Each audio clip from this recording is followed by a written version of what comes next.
មើលជំវិញខ្លួនទៅមនុស្សម្នាលែងដឹងខុសត្រូវអស់ហើយគេប្រព្រឹត្តអំពើបាបជាច្រើនរួមទាំងបទល្មើសនិងការកាប់សម្លាប់ដល់ពេលដែលត្រូវផ្លាស់ប្ដូរហើយ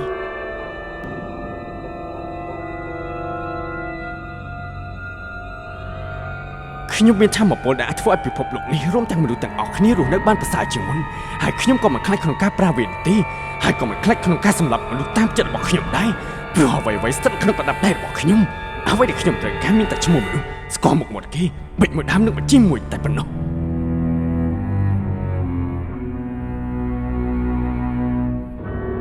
គ្មានអ្នកណាអាចបញ្ឈប់ខ្ញុំបានទេខ្ញុំតាមចាប់មនុស្សដោយប្រើឈ្មោះហៅក្រែងរបស់ពួកគេគ្មានអ្នកណាអាចស្គាល់ឈ្មោះខ្ញុំហើយនឹងមុខមាត់របស់ខ្ញុំនោះទេខ្ញុំកំពុងតែធ្វើអ្វីដែលត្រឹមត្រូវបំផុតដើម្បីលុបបំបាត់បទអក្រិតទាំងអស់ពីពិភពលោកមួយនេះ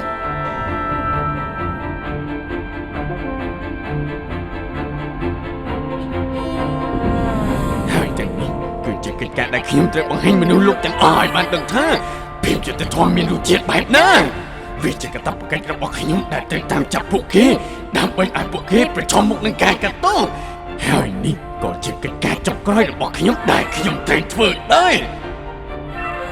ខ្ញុំសូមស្បត់ថាខ្ញុំគឺជាភាពយុត្តិធម៌